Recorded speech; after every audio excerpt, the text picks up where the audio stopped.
très heureux d'avoir accueilli Mika et Lou ce soir au Cercle Silat Défense. Avec Mika, on a une petite histoire commune. On a commencé le Punjab Silat ensemble en 99. On a été longtemps partenaires d'entraînement. Ensuite, Mika est rentré dans les forces armées et du coup, il a un vécu martial professionnel. Moi, je suis resté vraiment un civil, pratique de passionné mais civil. Et du coup, Mika est vraiment maintenant un maître d'armes accompli et j'étais heureux de l'accueillir au Cercle Silat Défense parce que il y a un petit côté Madeleine de Proust.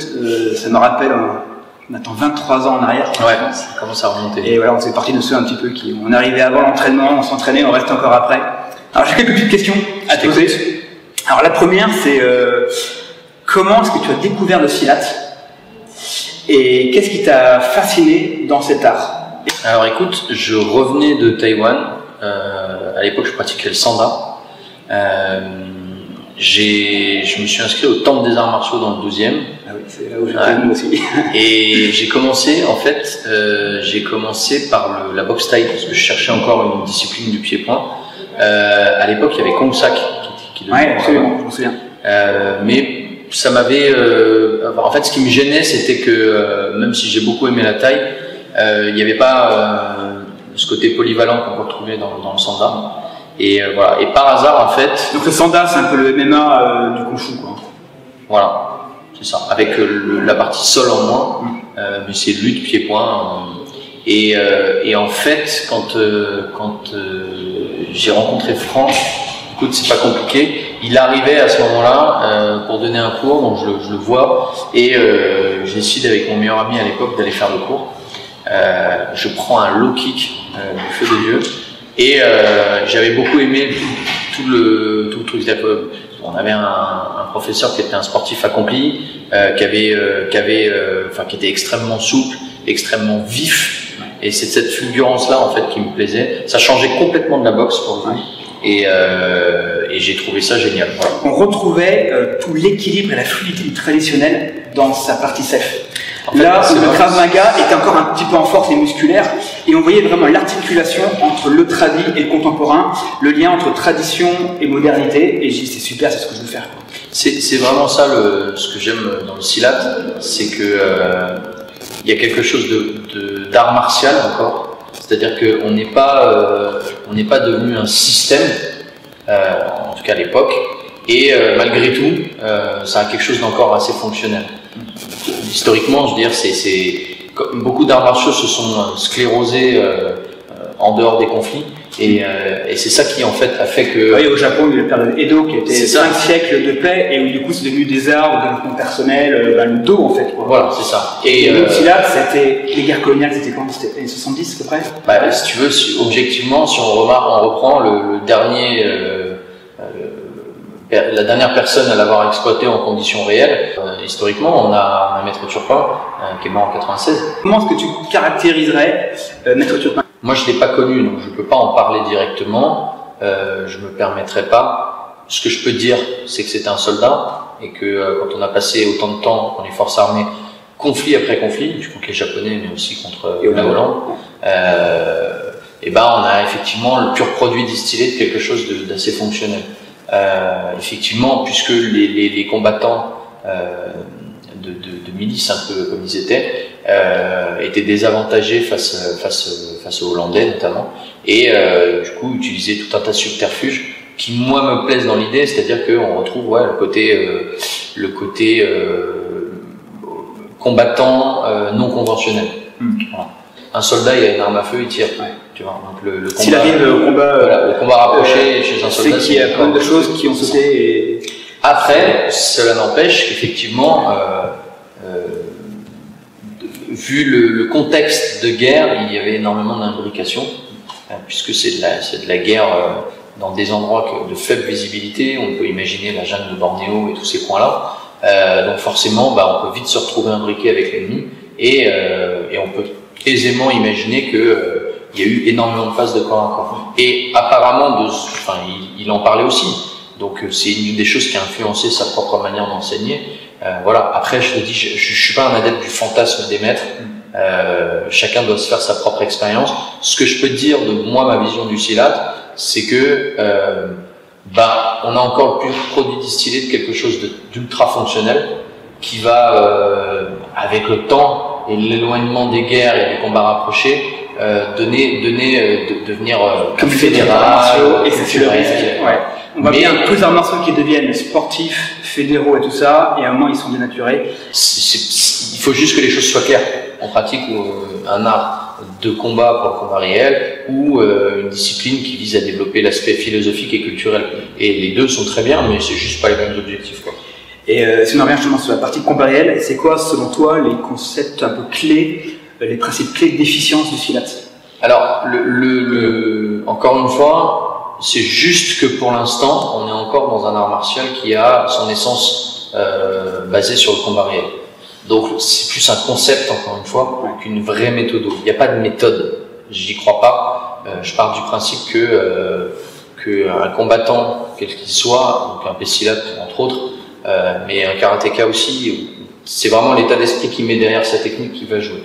Qu'est-ce qui peut faire un peu la différence par rapport à ça? C'est juste que on n'a pas encore l'aspect sportif qui va venir. Donc on a encore toute la partie vice aussi. C'est ça. C'est-à-dire que et encore une fois, il y a quelque chose qui me plaît aussi dans le silat, c'est et les arts martiaux du sud-est de l'Asie, c'est la confrontation qu'il y a pu y avoir au fil des siècles avec d'autres styles du monde entier, par rapport pour des raisons ethno et sociologiques, géographiques, parce que il y a eu beaucoup d'Espagnols. Je crois que le déplacement triangle vient au départ de l'escrime espagnole. Ouais. Et donc ça, c'est ce côté-là qui me plaît, c'est-à-dire qu'on sent un enrichissement multiculturel. Ce qui marche pas, on le met de côté et ça évolue en permanence. C'est une sorte de virus pour moi, le silat. C'est pour ça qu'il y a autant de styles que de pratiquants presque. Malgré tout, il faut garder certains concepts, et les concepts ne sont pas juste ésotériques. On a le déplacement triangle, certes, mais le passant, le guélec, le mouvement de rotation des hanches qu'on retrouve dans le passant, il y a des formes malgré tout. Voilà. Donc si on met complètement ça de côté, on pratique pour moi une self-défense indonésienne, un Krav Maga indonésien, ce qui n'est pas une mauvaise chose, parce que ça n'enlève en rien l'efficacité, mais du coup, il faut être clair avec ce qu'on pratique. Et des grands pratiquants d'ailleurs se sont détachés en retirant notamment Fred qui faisait du silat défense système, et puis au bout d'un moment il a défini que voilà, c'était son truc qu'il faisait et il a fait ça Master Défense System. Ça reste du silat, quand on regarde l'extérieur. Il a une base silat bien sûr, mais très enrichi avec plein d'autres choses. Il a un vrai niveau en JB, enfin il y a plein de trucs qui sont venus, et une grosse expérience, donc forcément ça a beaucoup d'influence sur tout ça. Voilà. Et c'est son style, et je trouve qu'il ne ressemble pas à d'autres styles, on reconnaît. Par contre, on reconnaîtra toujours toutes ces formes, ces placements. Absolument, tu vois. Ça garde, et l'école et tout ça, voilà, très silat. Et ça, et puis les frappes en rafale qu'on va complètement avec le silat, hors du champ de vision, en multiniveau, enfin, pour moi c'est un peu ça les grands principes du silat en combat. Frappant en rafale, en multiniveau, hors du champ de vision, en collant à l'adversaire. On peut trouver ça aussi ailleurs, on trouve ça en Kajukenbo, tout ça. Enfin, mais c'est vraiment ce qui fait dans le silat, je trouve, une vraie spécificité du style. C'est vrai qu'on reconnaît ça en fait, on reconnaît un pratiquant de silat. Tu fais beaucoup de tirs aussi.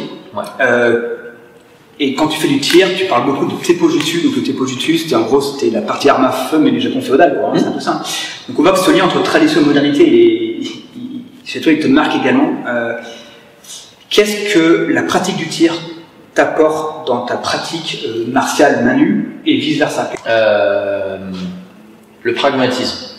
C'est-à-dire que quand tu pratiques dans le silat, par exemple, le golok ou autres armes qu'on peut retrouver, le golok, c'est la machette. Voilà. Si tu pratiques le couteau, le karambit, si tu pratiques si tu fais une autre discipline même, le yaijutsu ou yaido, en fait... Yaido, c'est le dégainage de sable. On est sur, pour ceux qui regardent, qui ne sont pas forcément experts. On est sur des disciplines qui sont hyper intéressantes, mais qui sont difficilement recoupables avec le monde d'aujourd'hui. Enfin, recoupables, c'est marrant de dire ça comme ça. Et combien de mecs peuvent se prétendre avoir pourfendu quelqu'un avec un sabre ces dernières années. Et la pratique du tir, elle c'est pour moi, le tir pour moi c'est l'épée moderne en fait. C'est-à-dire que ça se porte. Ça serait pas plus l'arc moderne, ça serait pas plus le kyudo parce que non, parce qu'un arc. Alors justement, si on prend les chiffres, on peut évaluer ça. C'est des chiffres qui se recoupent à peu près tous les ans, mais en gros, la majeure partie des engagements à l'arme de poing, je parle, donc au pistolet, s'effectue entre 0 et 3 mètres. Ouais. Je tire pas à l'arc à 0,3 mètres. Donc, encore une fois, on en revient à cette idée. Si tu regardes, ça se porte comme une épée. Ouais. C'est-à-dire que ça se porte aujourd'hui à droite, mais il y a encore des gens qui le portent en cross-draw, c'est-à-dire de l'autre côté. Donc ça se dégaine comme une épée. Ouais. Et cet aspect-là, en fait, je le trouve intéressant parce que c'est ce que pouvait porter un mousquetaire. Aujourd'hui, le policier, il va porter un pistolet. Donc on a quelque chose de moderne qui, malgré tout, n'a rien à envier aux arts martiaux traditionnels. C'est d'une complexité monstrueuse. C'est à la fois très simple et à la fois très compliqué. Est-ce que motricité fine, dextérité, j'imagine. Enfin, il y a beaucoup de critères qui rentrent dedans. Et puis ça demande une vraie pratique. C'est pareil, on n'en fait pas un petit peu. Et puis en plus, quand on arrête, ça part très vite. Et il y a énormément de choses à voir. Moi, j'ai eu la chance d'avoir des maîtres d'armes qui m'ont vraiment scotché en termes de pédagogie. Justement, en termes de... C'est une question que j'ai. Quelles sont les personnes qui t'ont le plus marqué dans ta pratique et pourquoi? La première, c'est Franck, puisque j'ai commencé avec lui, très clairement. En fait, marqué, c'est un bien grand mot, mais des gens qui m'ont vraiment fait découvrir des choses. Ouais. Y a Franck, dans un premier temps, évidemment. Ensuite, Fabrice Fourmand, qui était mon prof de Kyoku. Ouais, qui s'est mis au combat russe d'ailleurs. Ouais. Et qui est un ami aussi. Le combat russe de Vladimir Kudenkik, pour ceux qui sont intéressés, c'est vraiment intéressant. C'est très intéressant. On voit, tu m'as dit que tu avais rencontré Kudenkik, qui était foutu un KO avec un coup de... J'ai pris un coup d'épaule dans le menton, ouais, ça m'avait fait bizarre. Moi j'aime beaucoup ce travail du combat russe. Un travail de relâchement, de fluidité, de la puissance dans le relâchement. Moi je travaille beaucoup sur ça et très intéressant. Ce qui est très intéressant en plus, c'est que tu as des samboïstes émérites qui en plus développent cette partie-là, donc les mecs sont quand même très... Je crois que le campus formé la police de Perm, il était responsable et qui était un endroit d'ailleurs qui était assez tendu, enfin je crois. Et puis c'est des mecs qui ont des vrais parcours de ça. Donc Fabrice, pour la partie, parce que j'ai quand même quelques années de pratique de Kyoku, ça a vraiment changé beaucoup de choses pour moi, le Kyoku. Mon premier maître d'armes dans mon unité, Fox, il se reconnaîtra si on vient. Pareil, qui m'a vraiment, il a élargi mes cercles. C'est le premier vraiment. Et ensuite, quand j'ai été en Suisse, j'ai rencontré deux personnes qui m'ont vraiment marqué, qui sont un peu comment dire, c'est des grandes personnalités du tir. Donc tu as Alain Baresville et Philippe Perotti. Qui sont chacun à leur manière. Baresville qui a écrit le bouquin Soldat 2.0. Il a participé au bouquin, je crois qu'il l'a écrit avec une autre personne aussi. Et Alain, c'est pour profil, c'est un officier qui a voué toute sa vie au tir et à l'enseignement. Donc il a une pédagogie, une approche qui est juste incroyable et une culture exceptionnelle. Philippe Perotti, Pépé, c'est un génie. Je sais pas quoi dire. C'est-à-dire, il a une méthode. Quand tu vois ces vidéos de tir, il tire avec des petits pistolets à 50 mètres là. Et c'est un génie, c'est un génie du tir vraiment. C'est un précurseur sur beaucoup de choses dans l'armée française. Il est très modeste, donc les gens en parlent pas trop. Ces petits ouvrages sont hyper bien faits. Tout est en acronyme, c'est petit. C'est comme si tu prends une barre vitaminée avec 2000 calories dedans, c'est tout petit quoi. T'as pas un mot en déchet quoi. Tout est dedans. C'est super. Et c'est cette approche-là qui est très intéressante. C'est des personnes qui vraiment moi m'ont beaucoup inspiré. Et effectivement, ça change ton approche. Tu vois. Moi j'ai découvert vraiment un nouvel univers. Je te parle de ça une dizaine d'années maintenant. Oui, parce que tu fais le lien finalement, tu es vraiment peut-être un peu traditionnel, une vision qui est celle qu'on apprend dans les clubs ou dans les centres, avec une vision vraiment confrontée à la réalité. Il y a ça, et il y a aussi un autre aspect, c'est l'aspect des 5 cercles. Les 5 cercles, on voit sur ton logo d'ailleurs. Hein. Ouais, c'est ça. C'est NDS qui a créé ça, donc cette école en Suisse. Donc Alain et Pépé. Et en fait, premier cercle, c'est tout ce qui peut enrichir tes connaissances pour ta sécu perso au sens large, mais pas que. Ça va même beaucoup plus loin si on pousse le truc. C'est toi en tant qu'individu et toutes les connaissances que tu peux accumuler. Donc les connaissances, la préparation mentale, la préparation physique, tout ça même. Ouais. Se préparer, être prêt physiquement, mentalement, psychologiquement et techniquement bien sûr. Ensuite, deuxième cercle, on est sur ce qu'on ferait avec ses mains nues. Troisième cercle, l'apparition des orthèses, donc bâton, couteau, spray, ce qui peut me servir, armer ma main en fait. Et ensuite, on arrive au quatrième cercle avec le pistolet. On en parlait tout à l'heure, 3 mètres. Ouais, surprenant, ouais. Tu vois, donc, et ensuite l'arme d'épaule pour le 5e cercle. 3 mètres, il peut se passer tellement de choses, tu peux passer de l'un à l'autre en fait. Avec un moyen de force intermédiaire qui pourrait être ton bâton, ton spray, ton couteau éventuellement. C'est pas vraiment une force intermédiaire le couteau, mais et le pistolet, et ensuite tu te retrouves à main nue, enfin tu vois. Et moi en fait c'est cette idée-là, c'est-à-dire que dans le monde d'aujourd'hui, tu sais, Musashi disait que l'arme ultime c'était le mousquet. Et contrairement à ce qu'on peut pourtant il est connu pour être le maître de sabre par excellence. Il est connu pour être le duelliste, mais le duel c'est encore autre chose. Mais sur un champ de bataille, faut qu'on se le dise, l'utilisation des Hojutsu, Teppo Hojutsu, donc les armes à feu, c'était une priorité. Ouais. C'est-à-dire qu'on venait finir les mecs au sabre, mais les mecs, si tu veux, pourquoi est-ce que j'irais m'imbriquer avec un type avec un sabre alors que je peux déjà faire un gros ménage général à l'arquebuse. Après, j'aime Musashi pour d'autres choses. Il s'est affranchi des codes de l'époque. Et donc on dira qu'il trichait pour gagner, mais c'est surtout qu'en fait, le pragmatisme, c'est ça. Le pragmatisme ultime, c'est de s'affranchir de ce qui ne fonctionne pas pour gagner en compétences. Et en fait, c'est ça qui est intéressant, et c'est ça que j'aime beaucoup dans sa pratique, c'est qu'effectivement, il a cet aspect-là, Musashi, c'est un pragmatique. Il était capable de voir quand quelqu'un était plus fort que lui, surtout. Oui. Et ça, c'est important. Et c'est pour ça qu'il arrivait 2 ou 3 heures après au combat, pour que le mec soit agacé, et voilà, c'était vraiment... Et c'est cet aspect-là qui est intéressant, parce que tu le retrouves dans la stratégie de manière générale. D'ailleurs, c'est un livre de stratégie. C'est un livre de stratégie. Si tu comprends un peu l'essence de ce que Musashi faisait sur ça, c'est ça qui est intéressant. C'est vraiment, tu es plus fort, mais je suis plus intelligent. Donc, au final, ça ne veut pas dire que ta force l'emporte. Et ça, c'est important. Et c'est ce qui est intéressant, c'est-à-dire que le combat, au sens large, c'est-à-dire l'affrontement, c'est plus que être bon techniquement et physiquement. C'est tout un tas de choses, c'est-à-dire être capable d'utiliser le plus d'outils possible, connaître les limites de tes outils, avoir des connaissances, mais parfois qui n'ont rien à voir directement avec le combat, qui vont te permettre d'optimiser un maximum tes chances de réussir. Et ça, c'est important. C'est même pas de réussir, c'est de ne pas perdre. Tu vois. Et ça, c'est ce que j'aime beaucoup chez Musashi. Il y a un côté très code d'honneur et machin chez les maîtres de sabre qui, en fait, posait plus de problèmes qu'autre chose dans certains cas. Voilà. Comme beaucoup de duellistes d'ailleurs. Puisqu'il y a le code d'honneur, le machin, le truc. Il faut faire la différence entre un samouraï, une école d'armes, qui n'est pas tout à fait la même chose, un bushi au sens large, qui est un guerrier, et le samouraï qui est une gratification donnée par ton daimyo ou le noble local, qui fait de toi en gros quelqu'un de plus important. Tu vois, dans la caste guerrière. T'es à cheval en fait. Tu vois. Mais on sait aujourd'hui que, ils n'hésitaient pas à tricher pour ramener des têtes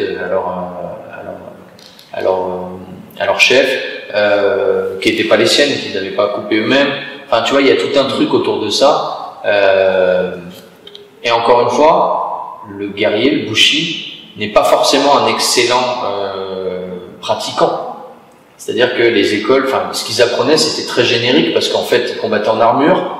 Donc, c'était les bases des points d'insertion dans l'armure qui permettent de blesser la personne.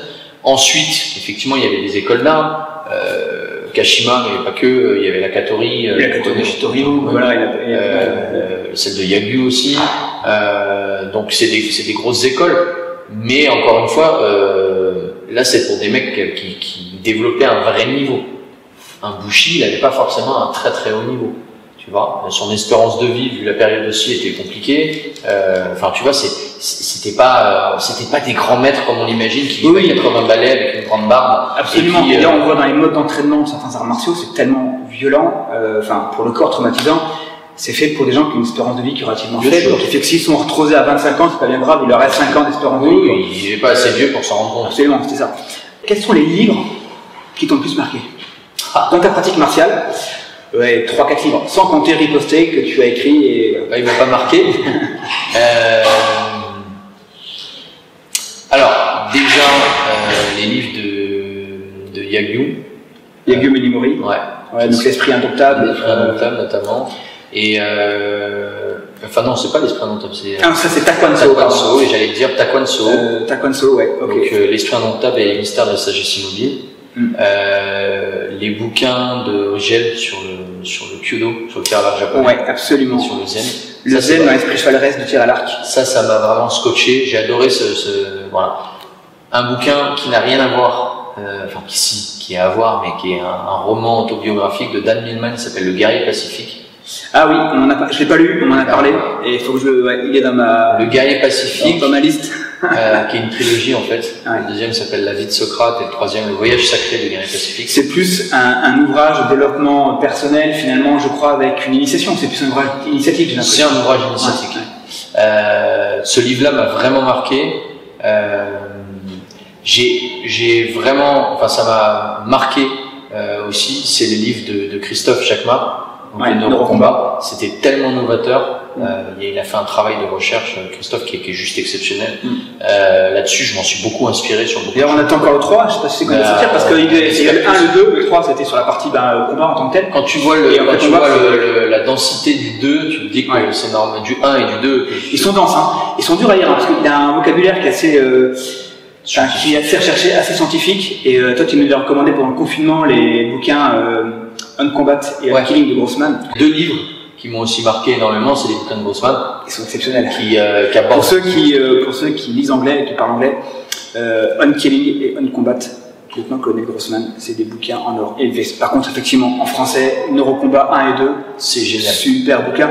Sur la psychologie de la violence de rue, donc pour le cercle 1, en l'occurrence, préparation mentale, tout ce qui rentre en compte dans un conflit, et qui peut avoir aussi un impact sur la partie physique. Donc des très bons bouquins. L'art sublime et ultime des points vitaux dans Replay. Ouais. Qui est une base, qui est un très beau bouquin en plus. Ouais, il est beau. Là, t'as vu, il est dans ma bibliothèque. C'est le bouquin de la bibliothèque martiale. Ouais. Et Henri Play, qui était un sacré professeur aussi. Il y a beaucoup de choses dans ce bouquin, c'est très intéressant, c'est 4 livres en un en fait, donc c'est pas mal de choses. Oui, puisqu'il a repris les planches des points vitaux des vieilles écoles. Voilà, enfin il a repris le travail de recherche de l'unité 101, qui était l'unité pendant la Seconde Guerre mondiale, très limite, qui ont un peu torturé des soldats pour tester, si tu me dis si je me trompe, pour tester si les points des écoles anciennes étaient vraiment des points efficaces. Et donc parfois, les gens les torturaient, tombaient dans les pommes, voire mouraient, et des points de vie, ils arrivaient à les réanimer pour les retorturer derrière, quoi. Ils ont vérifié de façon empirique que ces planches de points vitaux anciennes étaient réellement opérationnelles. Ouais. Et donc là, tu vois, on a quand même quelque chose d'assez dégueulasse. Cela étant dit, c'est très instructif, et ça remet beaucoup de choses en place, pareil, sur les points vitaux. Voilà, ça c'est vraiment les bouquins.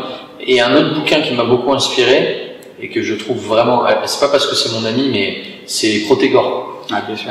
Je trouve que c'est vraiment une base. Guillaume a fait un travail phénoménal. Je connais pas, enfin, j'ai jamais rencontré Guillaume personnellement, mais c'est quelqu'un que j'aimerais beaucoup rencontrer parce que j'aime beaucoup son travail. Tu vous entendrez très bien, c'est un passionné. Ça se ressent, il fait. Enfin, je vois en plus, il se met pas en avant, il met beaucoup en avant les autres. Et avec une ouverture d'esprit qui est fabuleuse. Moi, je regarde toutes ses vidéos, je trouve ça génial. Il a vraiment, voilà, il a vraiment développé son truc. Moi, c'est un ami vraiment, enfin, qui m'a beaucoup aidé sur plein de choses. Et je te dis, c'est pas parce que c'est un ami que je dis du bien de son bouquin, c'est vraiment parce qu'il est exceptionnel.